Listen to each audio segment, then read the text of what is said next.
Hey everyone. So I'm going to be doing regular updates where I just talk about the state of the channel and I talk about just general things in life or whatever, just to kind of make sure that uh, what's going on with the channel and why certain things are happening or what I'm covering, what I'm going to be doing next, things of that nature. My thoughts on first-person shooters and you know all that all that fun stuff. Probably going to be doing one of these a week if possible. So the first thing that I want to talk about on this one is my playthrough of Brutal Doom 64. I actually feel a little bit like Brutal Doom 64 has some serious problems. One of them being that there are encounters in the game that I don't believe are necessarily beatable. And you're probably thinking, well, get good. I actually think mathematically the health of the monsters doesn't equal out to the ammo. So on my example, I got all the way up to the second secret level called the Lair, and everything about the level was just fine, except I noticed that it's pretty tight on ammo to begin with.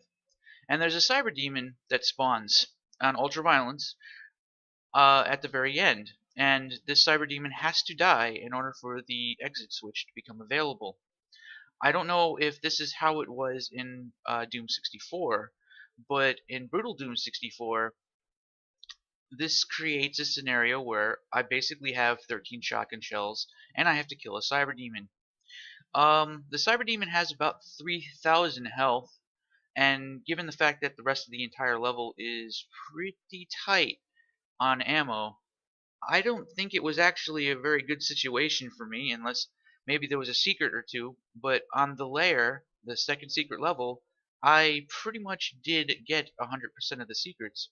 So I thought that was a little strange. I actually had to I decided that I would have to actually use IDDQD and chainsaw the cyber demon down just so that I can actually complete that part of the level. And I don't usually like having to do let's plays where I actually have to cheat in order to complete the content. And I thought maybe that was just a one-time thing, whatever. Maybe that was just some silly mistake, or maybe I'm missing out on something. Like, does anyone know, like, can you beat that level on ultraviolence? I would like to see somebody do it. I noticed that there are a lot of people doing playthroughs of Brutal Doom 64, and they kind of fall off. I noticed that it's not many of the later levels in the game that get attention. Uh, Maybe that'll change. Maybe people are just leaving their videos scheduled to come out in slow intervals, kind of like what I'm doing. Uh, but my goal is to actually play through the whole entire fucking thing, and I thought maybe that was a one-time event, actually. So I got to a level called it was a map 17 called Watch Your Step, and pretty much everything leading up to that point was pretty straightforward, other than the fact that for some reason I decided, I don't know why, and I'm never gonna do this again. I decided to get drunk, and I was, it's my birthday week. I had a big old bottle of alcohol, and I decided to just keep taking sips while I was playing.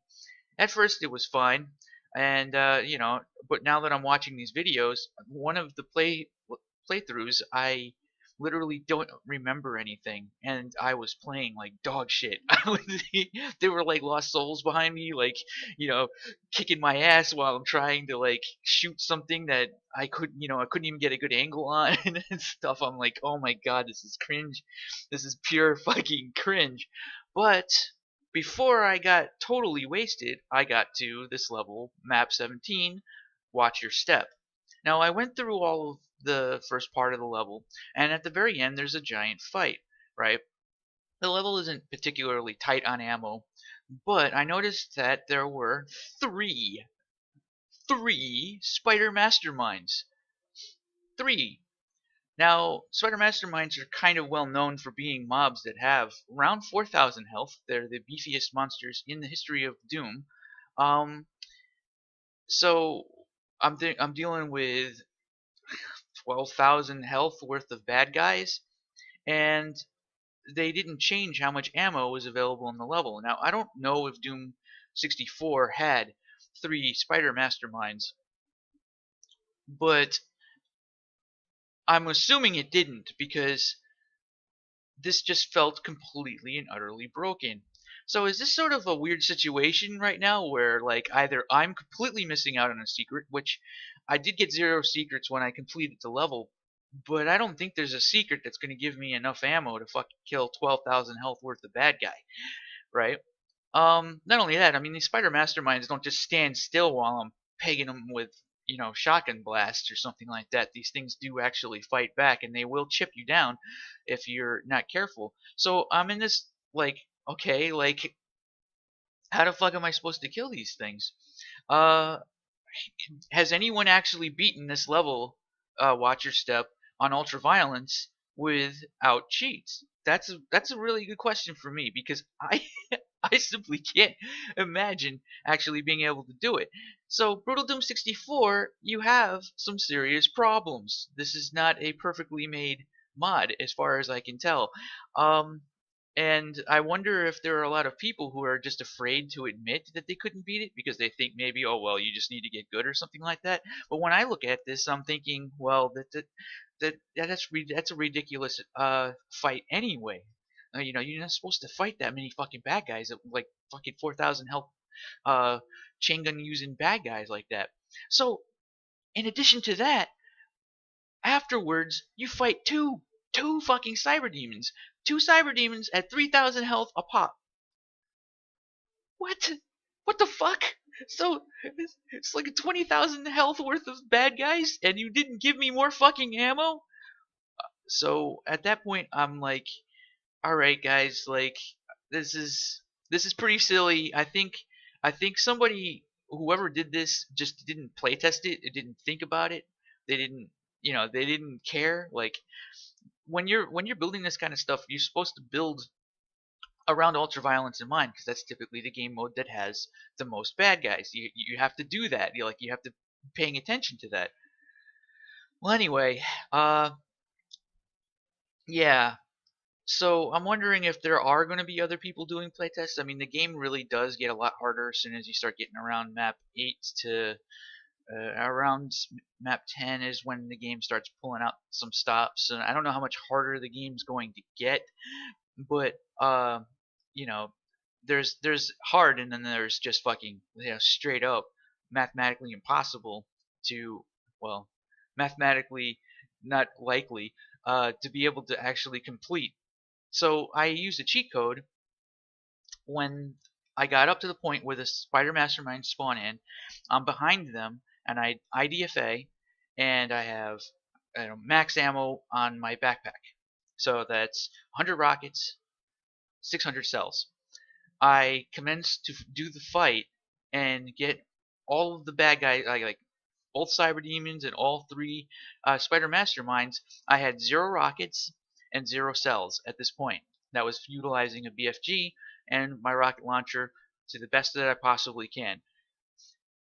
So I must have missed 600 cells and 100 rockets worth of enemies. I had to actually finish off the final cyber demon with double barrel. So I'm calling bullshit. I'm just gonna come out and say it. I'm calling bullshit. I think this level was actually not balanced properly. But I want to, I want to get your guys' opinion on this, because yeah, that's just fucking stupid. So is this gonna get worse? I don't know. And okay, so with that in mind, on other news, I'm pretty happy with the channel as it's going right now. 31 subscribers, fucking amazing. My other channel is still getting more subscribers, and even though I'm not releasing new videos, but the subscriber rate on this channel is actually going up pretty well. Uh, Although I'm wondering if there's some kind of a weird bug preventing people from subscribing to the new channel, which is actually having regular content, like usually 2 videos a day, uh, at least up until Thanksgiving, and my birthday where I didn't release any videos, but I'm probably going to have like at least a video a day for a pretty long time.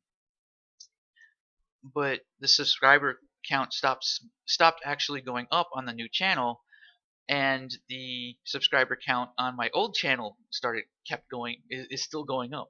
So I'm wondering if there's some kind of a weird thing going on there, or people just like the old channel better or something. So I'm not really sure what's going on with that.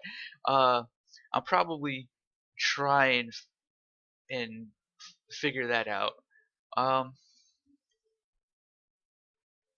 So to elaborate on what I was just saying a moment ago about how I balance my doom levels when I build them, is I mentioned that I build around ultraviolence first. So when I go through all of these things, I actually default my first placement of all ammo and weapons and enemies, everything like that, based on ultraviolence. So that will be my assumed ultraviolence mode. So that way, it's better to do it that way because now you know that there's going to be enough ammo, and you know that there's going to be, uh, you have a really good idea how the level is going to be at its absolute hardest.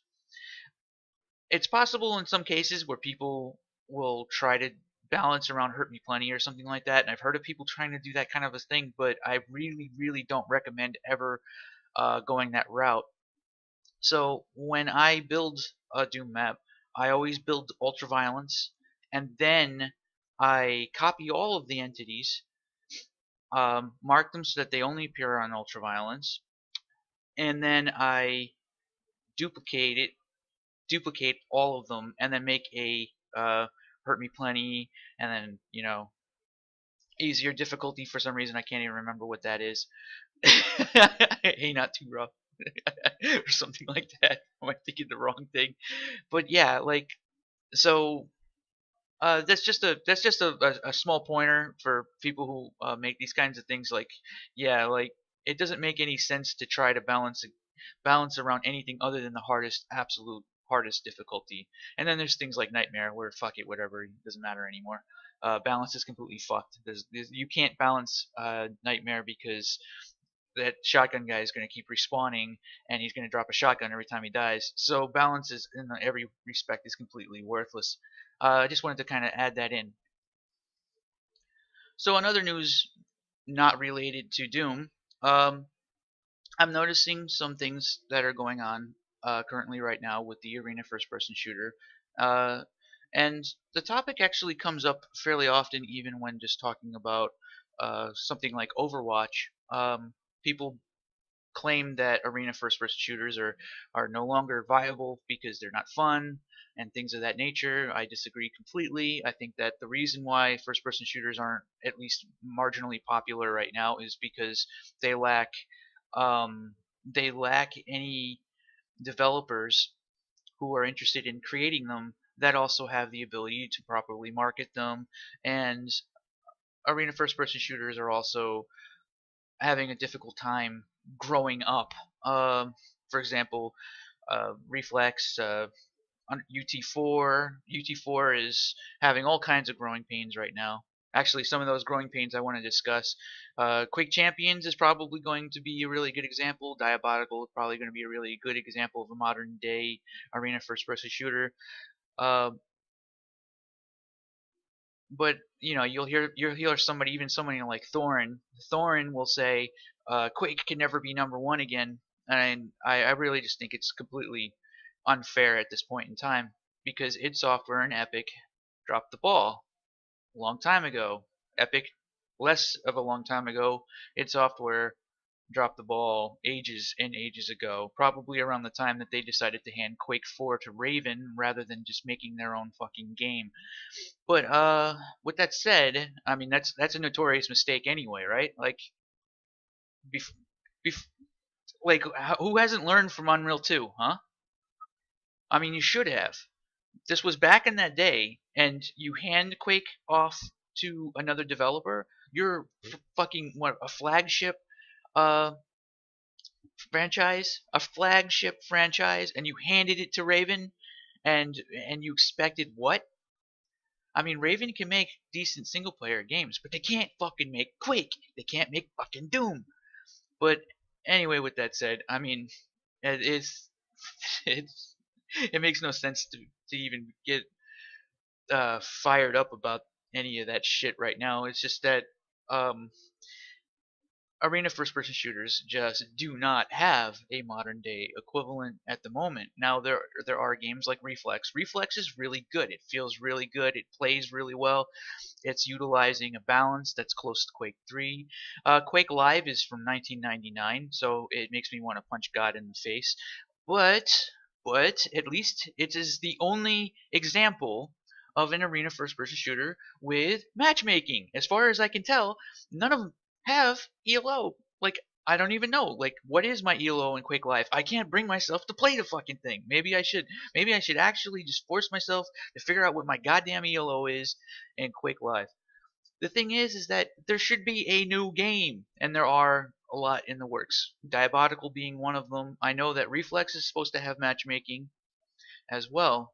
See, the thing is that if you don't have matchmaking, if you don't have voiceover, if you don't have voice communication in the game, if your game's core mode is something like capture the flag or CTF or 1v1, then you're really seriously hampering your ability to garner a market. I think that 1v1 can be a core mode. CTF can be a core mode, but they can't be the core mode, the ultimate one that you press quick play, and this is the team versus team game mode that everybody wants to play by default. Capture the flag has problems. I know I've gotten into arguments about this before where people are like, oh, well, you just don't know how Capture the Flag actually plays, or you have never actually played it with comms, or I mean, like, to me, though, the mode is fundamentally flawed in the fact that you can have stalemates that just are not fucking fun. Period. People are going to get bored. They need something new.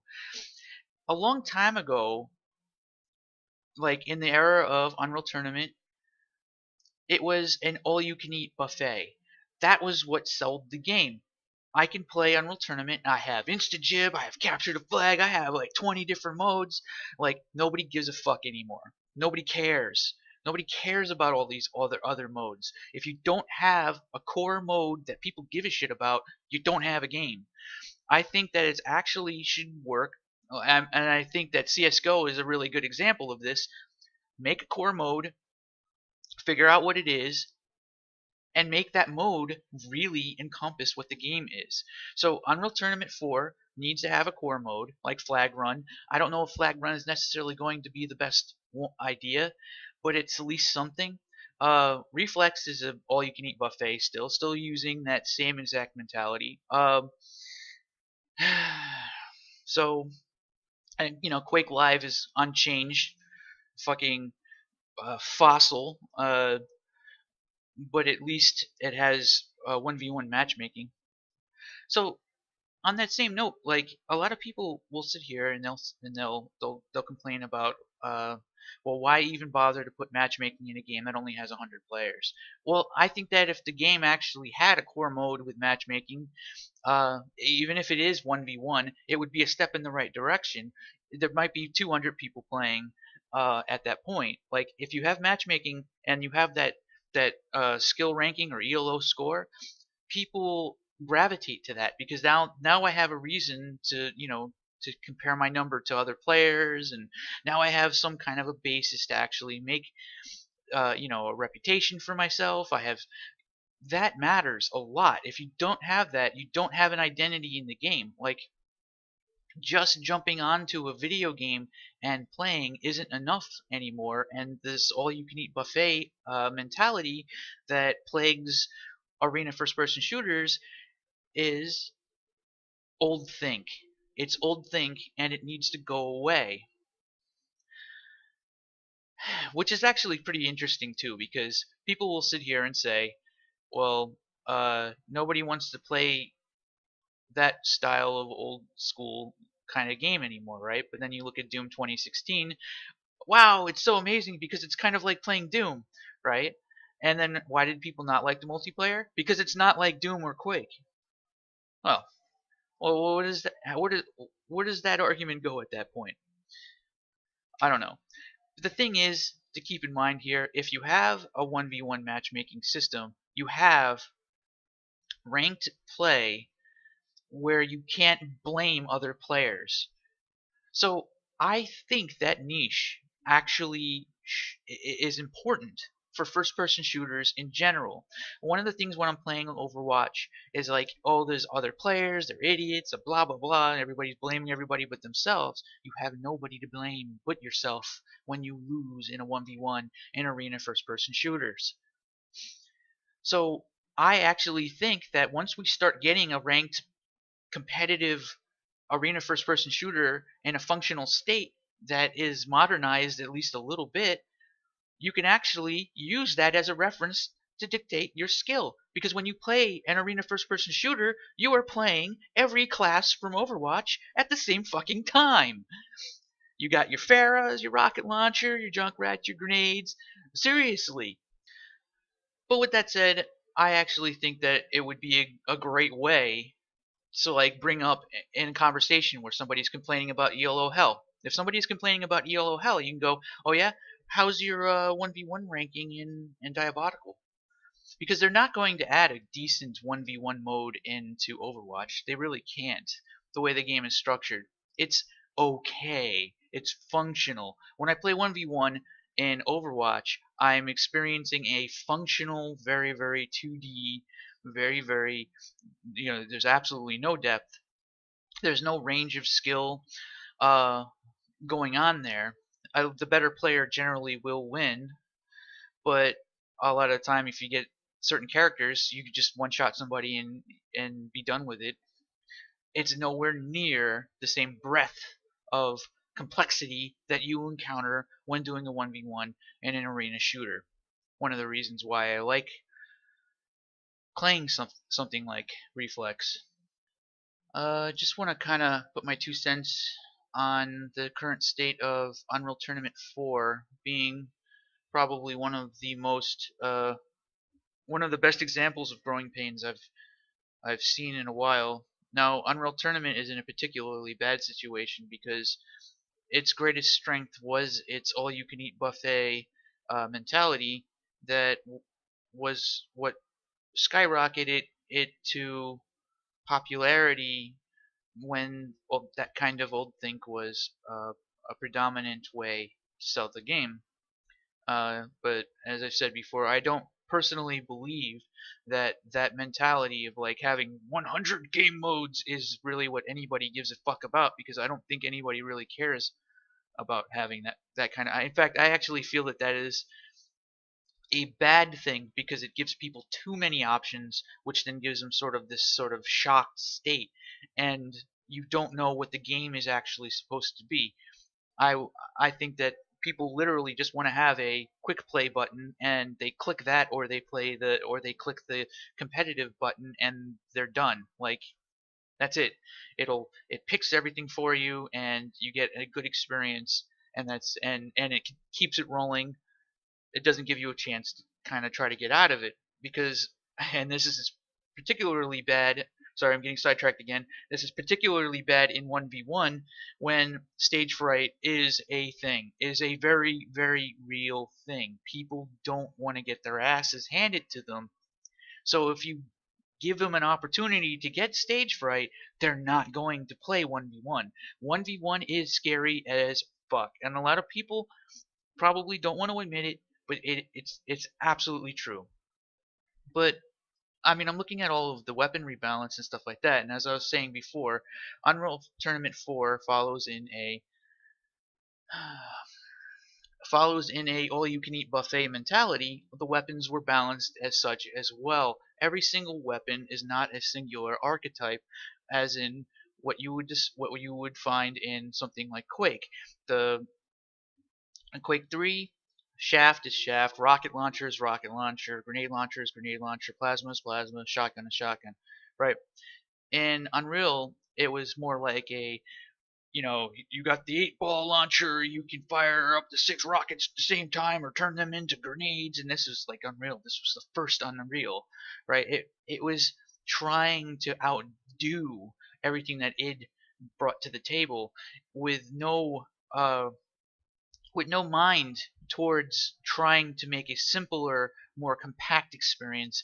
It was more about, we've got guns with 20 firing modes, alt fires, tertiary fire, blah blah blah, homing rockets and stuff like that. So now that we're moving forward into the current era of Unreal Tournament 4, where we know, and I think a lot of people probably already agree with me in their own ways, or at least in some form or another, that having this giant all-you-can-eat buffet as being almost detrimental for the success of a modern first-person shooter is this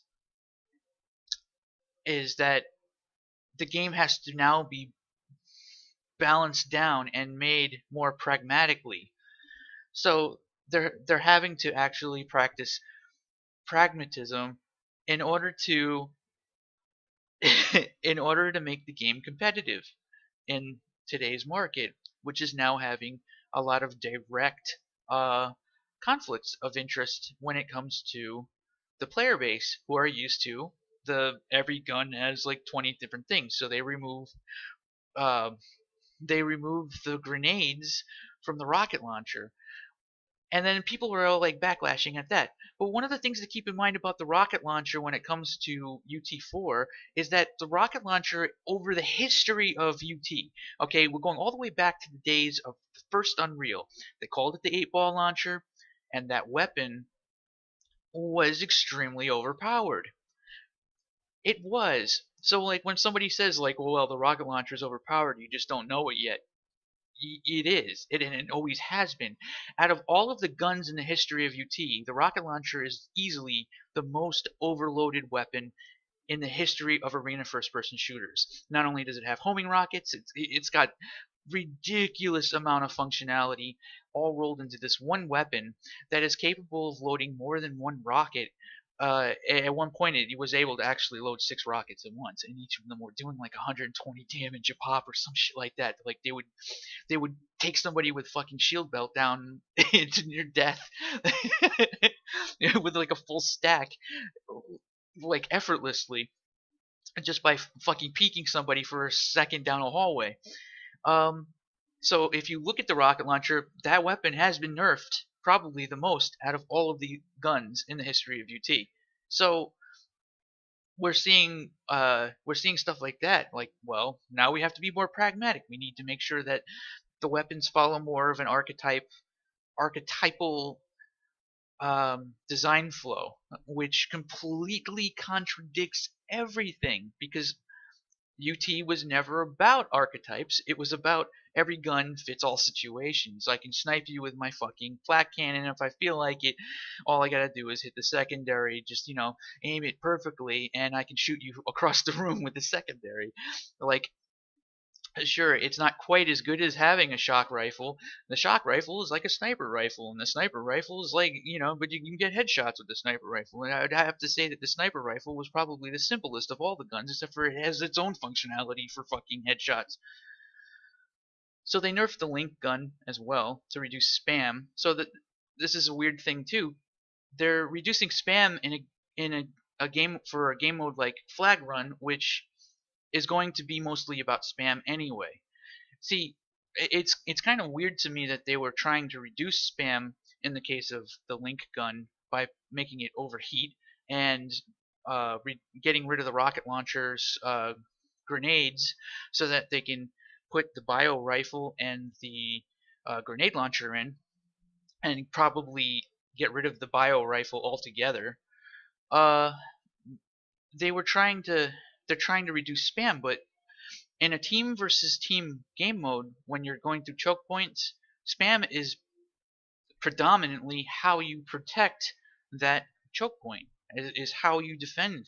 So people are still going to be firing their flak shells and their flak cannons down these hallways and stuff like that. You're really not going to get rid of it. I guess maybe the link gun was a particularly bad example, but if you're gonna watch any pro games, if you're gonna watch anybody taking flag run seriously, you're just gonna have to come to grips with the fact that this is just gonna be people spamming down these hallways. That's it. That's really it.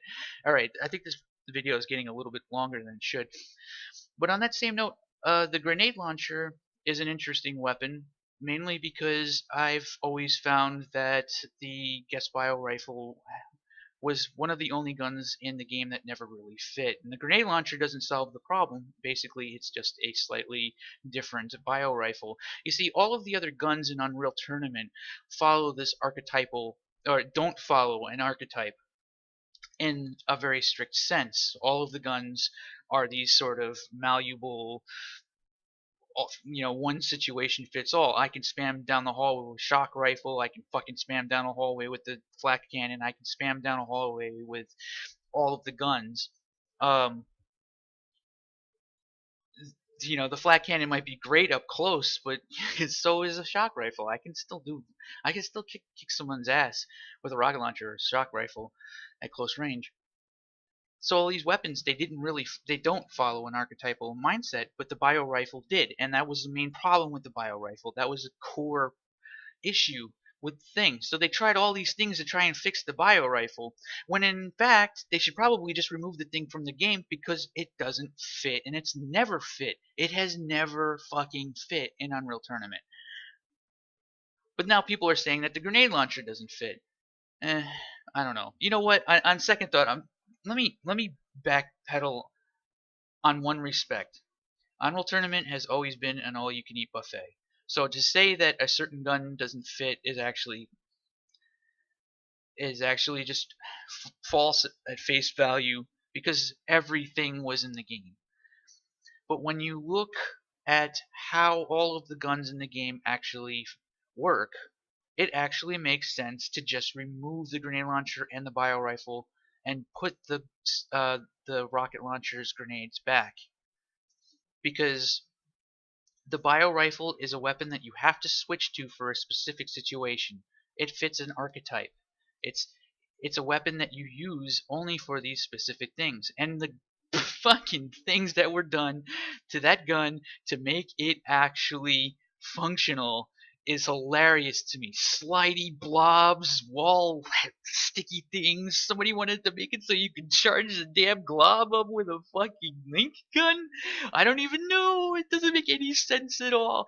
But this, like, all the stuff that they tried, like, they eventually just decided to make a grenade launcher, and the grenade launcher has the same problem, but maybe it's not as bad.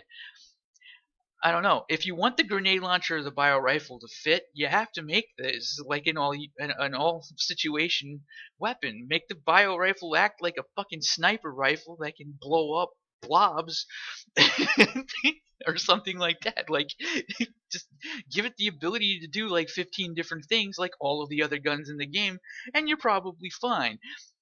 And then that brings me to the Ripper. People are demanding that the Ripper is brought back again. This game is just, it's going to be really interesting what they do with Unreal Tournament 4, because of all of the problems that it has over the history of as being an arena shooter. It almost doesn't matter what gun you give people anymore. Like, it really doesn't.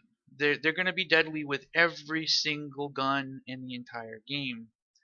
There's no concept of weaker weapons. There's no tiering. There's no tiers of weapons. In Quake 1 being a really good example of tiered weapons would be that every weapon had a super counterpart, right? Even the grenade launcher was supposed to be the the weaker version of the rocket launcher, but really that ended up not being true because they're just two different archetypes. But there was a shotgun, and there was a super shotgun, and there's a nail gun, and then there's a super nail gun. There were these weaker weapons. For team versus team combat, it actually makes sense to have tiered weapon. But Unreal never really had that. So Unreal always sits in this situation where, I swear, you know what? I honestly fucking feel a little bit like each of the weapons in Unreal Tournament are their own class. They've always been that way. They have. The rocket launcher in UT is more complicated than any of the characters in Overwatch. It has always just been. When they removed that one aspect, they only brought it down to reality by a tiny bit. God damn, can you imagine how nasty Pharaoh would be in Overwatch if she had the UT rocket launcher? Be firing grenades and homing missiles and fuck, 3 rockets at the same time. My God, it would be fucking ridiculous. So, anyway, with that said, I think I'm done ranting. I probably ranted way too much. Um, so that's my weekly blog and random thoughts. I will make another one next week. Let me know what you think if you even got to the end of this. I doubt anyone will have. Uh, any advice on how to fix the channel, how to see if I can get more subscribers, see if I can try and push things a little bit more, because I'm really trying to take this channel more seriously than the last one. The last one was just the first chance to really mess around. Anyway, with that said, thanks for listening if you even got here to this point, and I hope you enjoyed, and there will be more. So I didn't say stay tuned.